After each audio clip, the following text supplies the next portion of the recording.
আস্তাগফিরুল্লাহের ফজিলত। যেমন যখন আমরা কোনো ভুল করি অথবা কোনো দোষ করি, আস্তাগফিরুল্লাহ ব্যবহার করে আমরা আল্লাহর কাছে ক্ষমা চাই। আস্তাগফিরুল্লাহ ব্যবহার করা আমাদের জীবনে সুখ ও শান্তি এনে দেয়।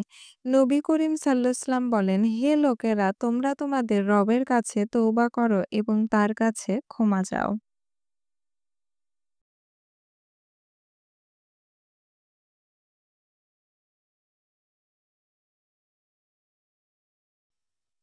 আল্লাহ তাআলা অত্যন্ত ক্ষমাশীল ও দয়ালু। তার বান্দারা যখন ইস্তেগফার পড়ে তখন আল্লাহ তাআলা তার বান্দাদের সমস্ত গুনাহ মাফ করে দেন। আল্লাহর ক্ষমা প্রার্থনার জন্য ইস্তেগফার অত্যন্ত গুরুত্বপূর্ণ একটি মাধ্যম। এটি একটি উত্তম আমল। আস্তাগফিরুল্লাহ শব্দের অর্থ হলো আমি আল্লাহর কাছে ক্ষমা প্রার্থনা করছি। মূলত প্রতিনিয়ত আমরা অসংখ্য গুনাহ করে থাকি। আর একবার আস্তাগফিরুল্লাহ বলার কারণে একটি গুনাহ মোচন করা হয়।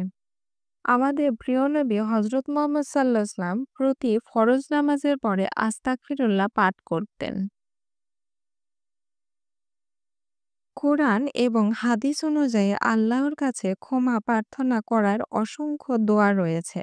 তবে তার মাঝে সবচেয়ে প্রচলিত দোয়াটি হলো আস্তাগফিরুল্লাহ।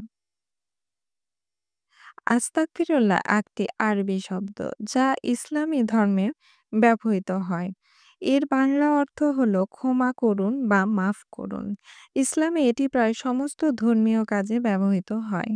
আস্তাগফিরুল্লাহ বাংলা অর্থ আমি আল্লাহর ক্ষমা প্রার্থনা করছি। আমাদের প্রিয় নবী হযরত মুহাম্মদ সাল্লাল্লাহু আলাইহি ওয়াসাল্লাম প্রতি ওয়াক্ত ফজর নামাজের সালাম ফেরানোর পর এই দোয়াটি পড়তেন। আস্তাগফিরুল্লাহ আল্লাযী লা ইলাহা ইল্লা হুয়াল হাইয়ুল কাইয়্যুম ওয়া আতুবু ইলাইহি।